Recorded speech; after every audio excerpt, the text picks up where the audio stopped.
Bonsoir à tous, merci de nous rejoindre dans l'actualité. Célébration ce lundi de la journée nationale du Shahid, les festivités officielles organisées à Tiaret en présence d'une délégation présidée par le ministre des Moudjahidines. Le président de la République, Abdelaziz Bouteflika, a estimé dans une lettre que cette journée était une halte pour rappeler certaines réalités par devoir et reconnaissance aux artisans de notre liberté dont l'édification de l'Algérie était le rêve et l'objectif suprême de leur sacrifice.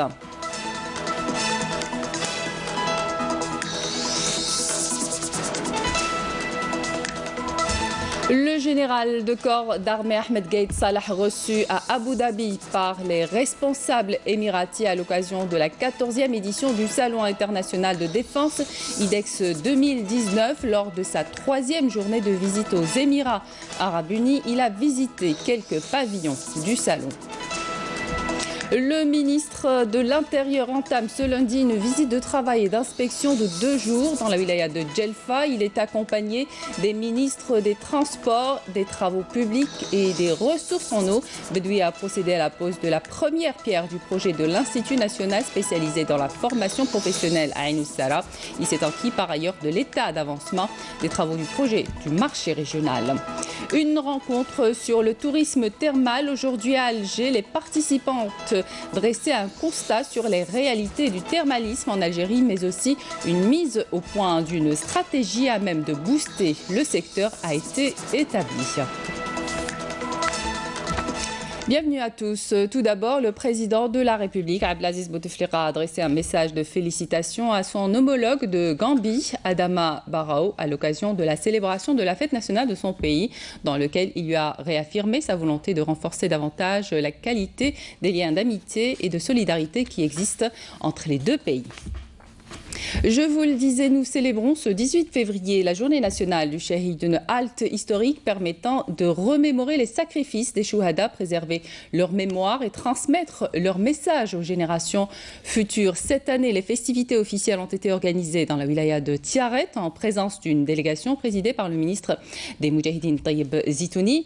Dans une lettre lue en son nom par le ministre des Moudjahidines, le président de la République, Abdelaziz Bouteflika, a affirmé que l'Algérie se devait de consacrer une journée nationale aux Shahid, étant une terre abreuvée de sang pur, de ces martyrs, une terre dont chaque rocher cache les restes d'un de nos héroïques martyrs. Écoutez.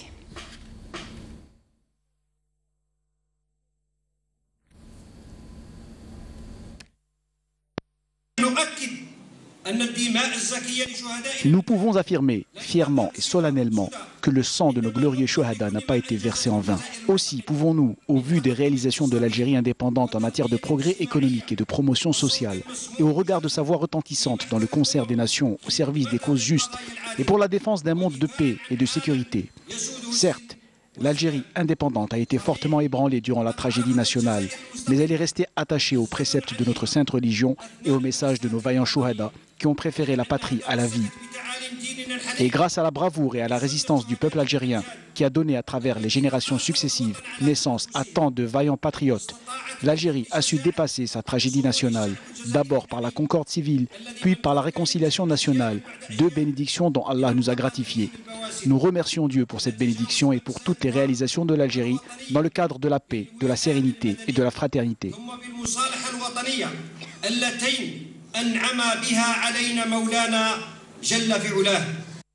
Le président de la République, Abdelaziz Bouteflika, a exhorté dans sa lettre l'ensemble du peuple algérien à faire prévaloir l'intérêt de l'Algérie à chaque fois qu'il est question de sauvegarder notre indépendance politique, économique et sécuritaire.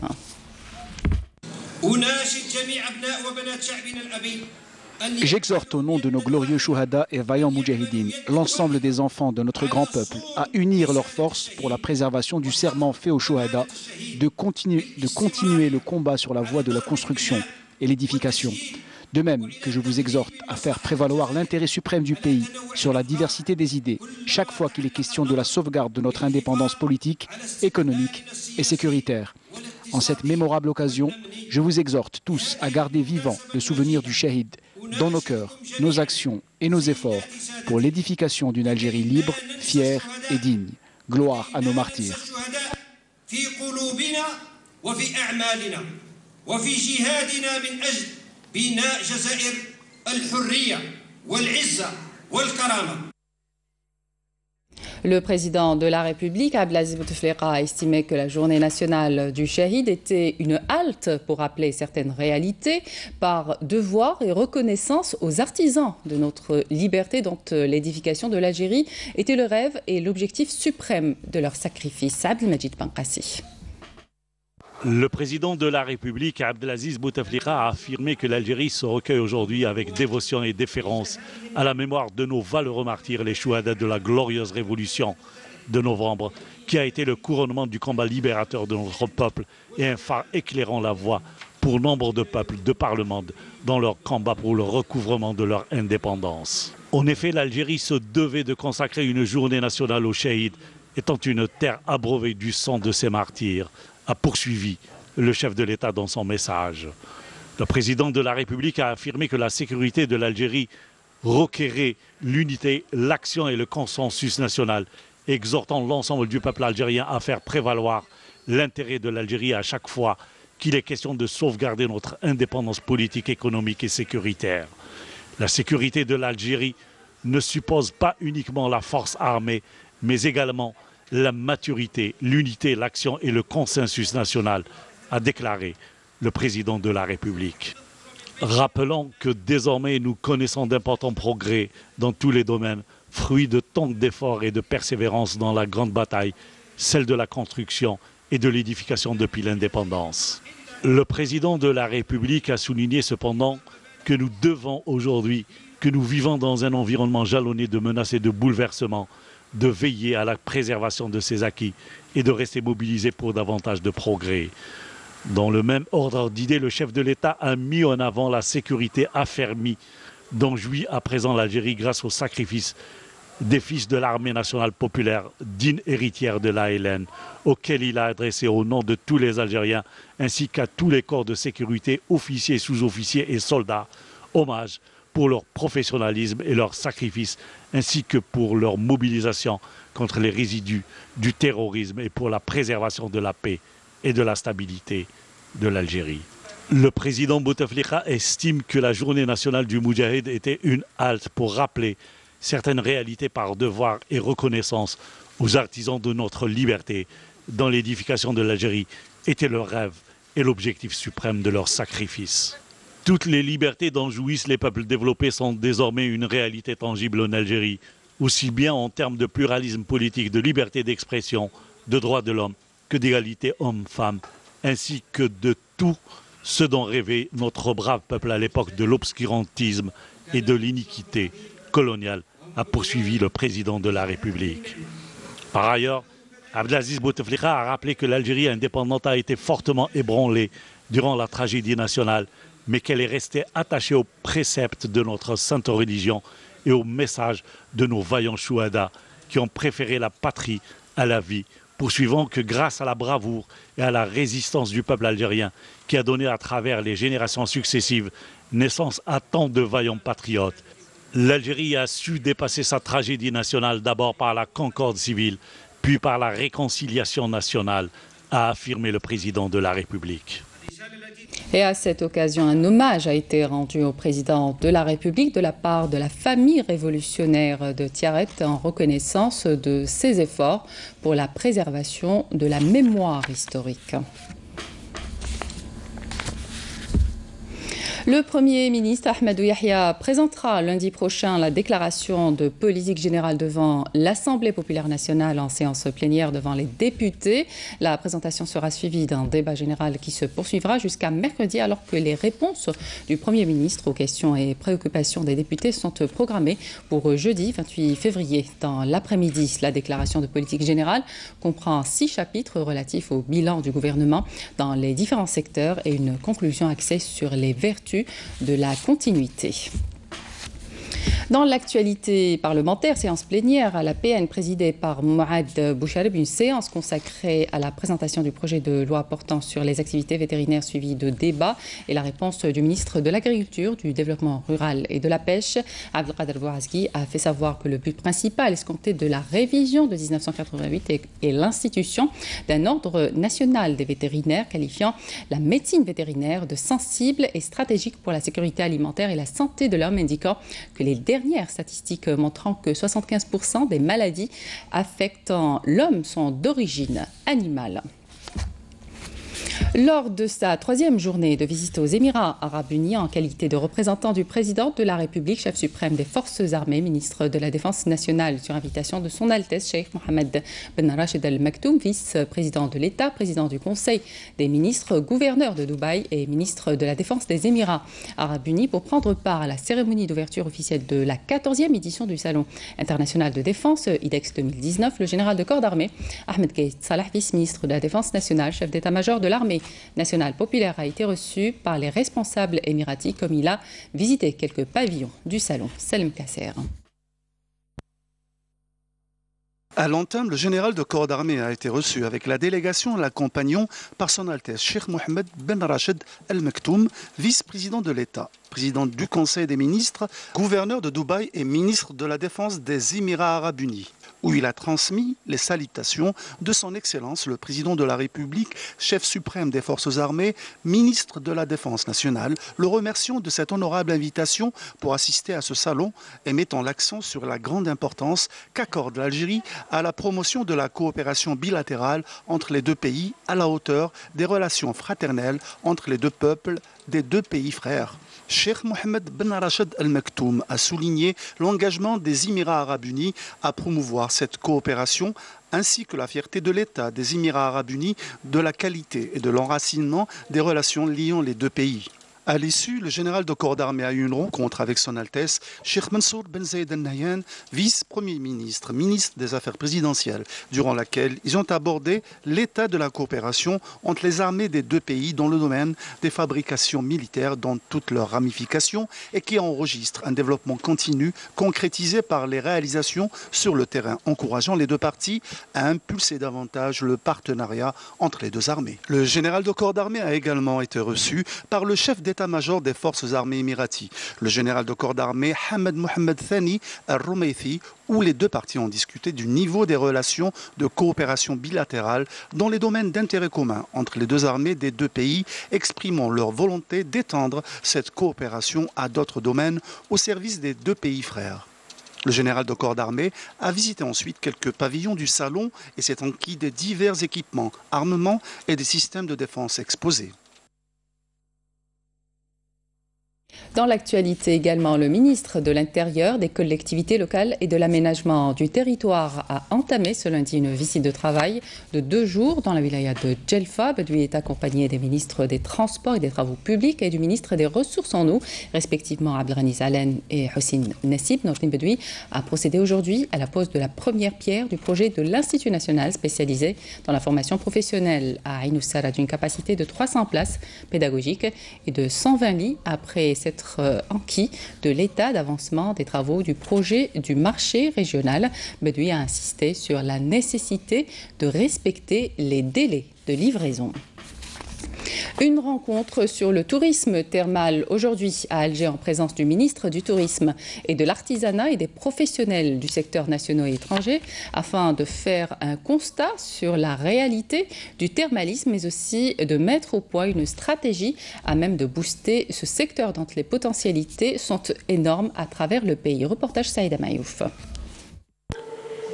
Le potentiel thermal dont dispose l'Algérie à travers l'ensemble du territoire national est énorme, d'autant qu'il se caractérise par la diversité des vertus thérapeutiques de ses eaux.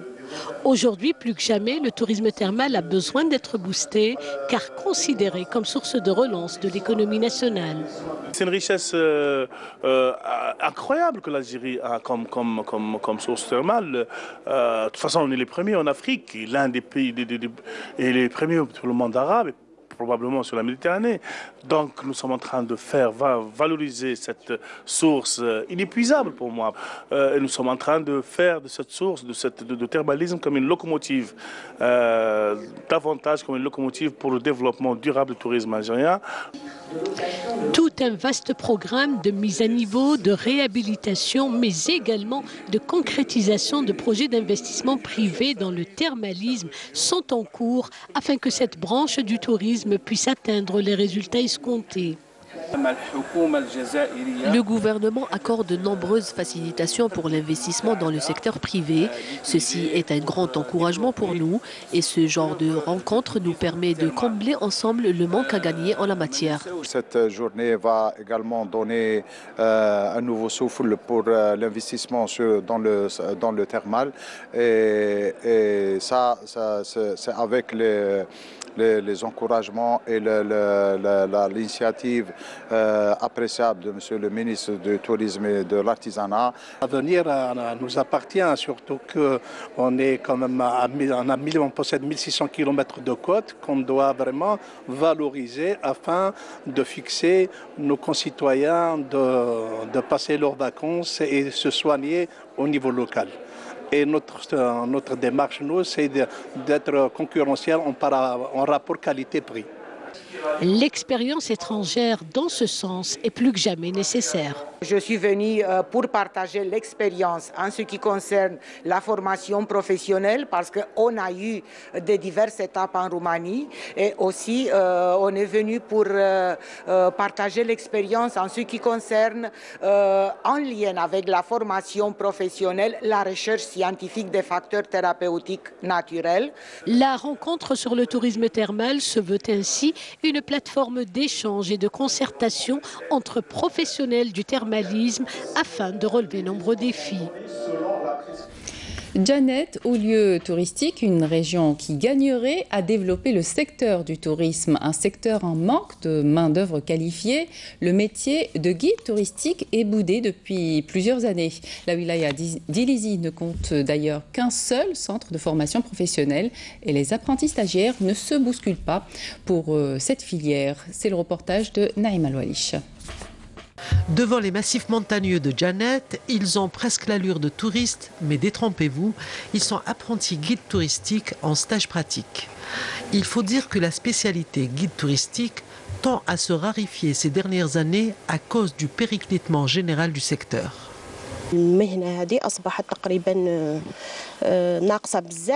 La plupart des métiers liés au secteur du tourisme se raréfient dans la région, surtout le métier de guide touristique. Quant à la formation, nous manquons de beaucoup de choses, notamment de la documentation et des stages pratiques. J'ai choisi cette formation par conviction parce que je savais qu'un jour ou l'autre, le tourisme sera le remplaçant des hydrocarbures et par là même le tourisme est pourvoyeur de fonds et créateur d'emplois. Si je n'avais pas l'espoir, je ne serais pas inscrit à l'Institut. Ayant une capacité d'accueil de 350 stagiaires, l'Institut de formation professionnelle de Djanet embrasse tous les domaines comme l'informatique, l'électricité, le froid, la comptabilité, bref, des activités qui ont pignon sur rue, contrairement au secteur touristique dont la demande a chuté de 98% depuis les années 2010. Il faut dire que notre centre de formation professionnelle est unique et le seul au niveau de toute la wilaya d'Ilizi. Sa vocation première est artisanale et aussi touristique. Quant à la raréfication des agents touristiques ici chez nous, ceci est lié à la situation globale et sécuritaire de la région et des pays limitrophes, notamment le Libye et le Mali. Paradoxe, Djanet, qui est une ville touristique par excellence, risque d'avoir dans un avenir très proche un sérieux déficit en agents touristiques si le secteur dans son ensemble n'est pas urgemment boosté. Sous le thème « Favoriser, encourager et soutenir les entrepreneurs », la conférence générale des entreprises algériennes en collaboration avec Business Africa organise pendant 2 jours au CIC à Alger un forum en réunissant les principaux acteurs, l'objectif étant de trouver des solutions pour éliminer les obstacles que rencontrent les entreprises africaines. Hasna Zoubiri. Les échanges commerciaux entre les pays africains demeurent très faibles. Elles sont de seulement 3 milliards de dollars entre l'Algérie et 5 pays du continent. Nous estimons que le continent africain doit jouer un rôle prépondérant dans le cadre des échanges économiques à l'échelle internationale. La volonté des opérateurs économiques de participer évidemment à ce défi, c'est un défi évidemment que nous devons assumer, nous, en tant qu'Algériens et les patronats africains, parce que nous estimons que l'Afrique dispose de matières premières exceptionnelles, n'est-ce pas, et qui ne sont pas développées. Le chiffre d'affaires intra-africain s'élève entre 10 et 12% de tout le continent. C'est-à-dire, si je prends des produits qui partent aussi bien du Maroc, de l'Algérie, de la Mauritanie au Mali, ensemble, dans notre communauté, ne dépassent pas 12%. Mais si on prend par exemple celui de l'Europe, aujourd'hui on parle de 70%. Donc aujourd'hui nous avons un long travail à faire. Il faut aujourd'hui permettre, par exemple, à tous les industriels africains le libre-échange. Pourquoi ces taxes douanières qui n'existent plus en Europe? Quelques opérateurs économiques ont pu développer leurs activités malgré tous les obstacles rencontrés. Leur expérience est exposée lors d'un forum organisé par la Confédération générale des entreprises algériennes. Elle a réuni aujourd'hui une quarantaine de confédérations africaines pour partager leurs expériences et explorer les opportunités disponibles. Aujourd'hui, l'objectif de ce forum, c'est un peu réfléchir et penser comment essayer d'amener à ce que les Africains s'échangent entre eux plus d'avantages. Nous avons décidé, pour pouvoir un petit peu faire une réflexion, pour impulser cette dynamique, pour trouver des moyens pour pouvoir lancer un petit peu la dynamique des échanges africains. Par ailleurs, la Confédération générale des entreprises algériennes CGEA a saisi l'occasion pour honorer le président de la République Abdelaziz Bouteflika pour ses efforts dans la promotion de l'entreprise algérienne. La distinction a été remise par la présidente de la CGEA Saïda Nerza à la ministre de l'Environnement et des Énergies renouvelables Fatima Zohra Zarwati. Introduction d'un nouveau système de pompage destiné à l'irrigation des terres agricoles dans les régions éloignées. Il s'agit de l'utilisation de pompes reliées à l'énergie solaire. Amélie Siridir. L'énergie solaire au service du secteur agricole. Au niveau de cette station expérimentale, à l'unité de développement des équipements solaires de Bousmaïl, des chercheurs ont développé un système photovoltaïque de pompage destiné à l'irrigation.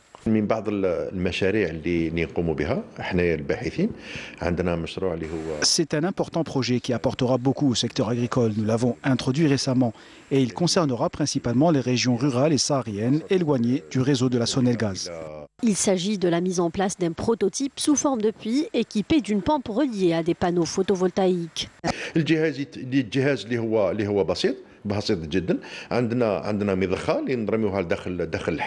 La technique que nous utilisons dans cette station est très simplifiée. Nous avons une pompe que l'on met dans un puits.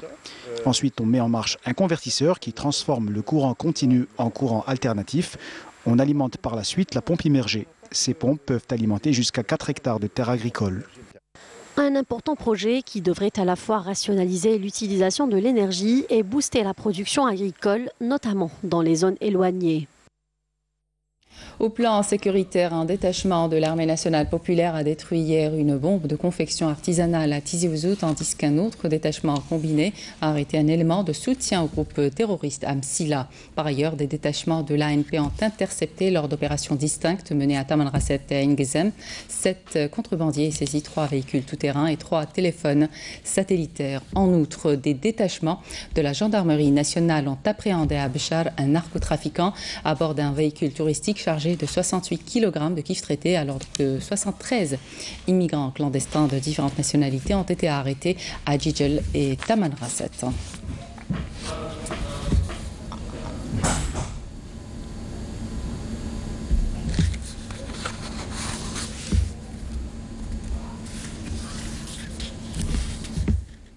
Lors d'une conférence regroupant les cadres du Front Polisario à Aousserd, le président de la République arabe sahraoui démocratique, Brahim Ghali, a soutenu que tous les acquis réalisés jusqu'à ce jour par la cause sahraoui ont été obtenus grâce à l'unité et à la détermination du peuple sahraoui pour arracher ses droits légitimes à la liberté et à l'indépendance. Le chef de l'État sahraoui a appelé à préserver et défendre les acquis de la lutte des Sahraouis pour l'indépendance de leur patrie. On termine avec du sport et ne dit-on pas que le sport préserve la santé d'autant qu'on peut le pratiquer à tout âge. Voici une salle de sport dédiée aux seniors. Ils sont âgés entre 60 et 80 ans. Cette activité physique leur permet de garder la forme et de prévenir certaines pathologies. Naïma Haouch. Sac à dos, cabas de sport. Cela change de voir ces seniors porter autre chose que leur couffin. Ils ont plus de 80 ans et ils fréquentent les salles de sport. Nos sportifs du 3e âge ont tout compris. L'activité physique n'est pas réservée seulement aux jeunes. J'ai 82 ans, je pratique le sport depuis longtemps. J'ai trouvé que c'était bénéfique pour moi. Au lieu de rester à la maison et d'embêter peut-être ma famille, je viens ici pour me faire du bien et me faire des amis. Le sport, il n'a pas d'âge. La salle, elle est ouverte pour tout le monde et elle invite les gens à venir. Soyez les bienvenus et on aimerait bien faire du sport. Le sport, c'est la santé. Baisse de la force musculaire, respiratoire ainsi que de la masse osseuse sont une fatalité due à l'âge. Mais on peut y remédier avec de l'exercice. J'ai des adhérents qui se sont inscrits à 60 ans. Aujourd'hui, ils en ont 70. D'autres, 80 ans. Ils ne ratent aucune séance d'entraînement. L'erreur est de se dire qu'on est trop vieux pour faire du sport, alors que c'est faux. En plus, avec l'âge, on devient flemmard, surtout quand on est sédentaire. Il y a la voiture, on prend l'ascenseur, au lieu de monter les escaliers. Et c'est justement là qu'il faut faire du sport et bouger. Manger, bouger, ça ne peut nous faire que du bien. En un mot, il n'est jamais trop tard dans sa vie pour avoir une activité physique à condition que celle-ci soit adaptée à l'âge et à l'état de santé. Le rappel des titres avant de vous quitter. Célébration ce lundi de la journée nationale du Shahid, les festivités officielles organisées à Tiaret en présence d'une délégation présidée par le ministre des Moudjahidines. Le président de la République, Abdelaziz Bouteflika, a estimé dans une lettre que cette journée était une halte pour rappeler certaines réalités et devoirs et reconnaissance aux artisans de notre liberté dont l'édification de l'Algérie était le rêve et l'objectif suprême de leur sacrifice.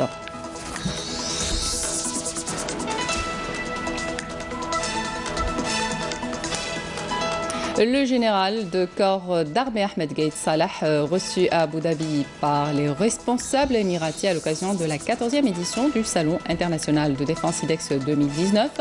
Lors de sa 3e journée de visite aux Émirats arabes unis, il a visité quelques pavillons du salon. Le ministre de l'Intérieur entame ce lundi une visite de travail et d'inspection de 2 jours dans la wilaya de Djelfa. Il est accompagné des ministres des Transports, des Travaux publics et des Ressources en eau. Bedoui a procédé à la pose de la première pierre du projet de l'Institut national spécialisé dans la formation professionnelle à Ain Sara. Il s'est enquis par ailleurs de l'état d'avancement des travaux du projet du marché régional. Une rencontre sur le tourisme thermal aujourd'hui à Alger. Les participants ont dressé un constat sur la réalité du thermalisme en Algérie, mais aussi une mise au point d'une stratégie à même de booster le secteur a été établie.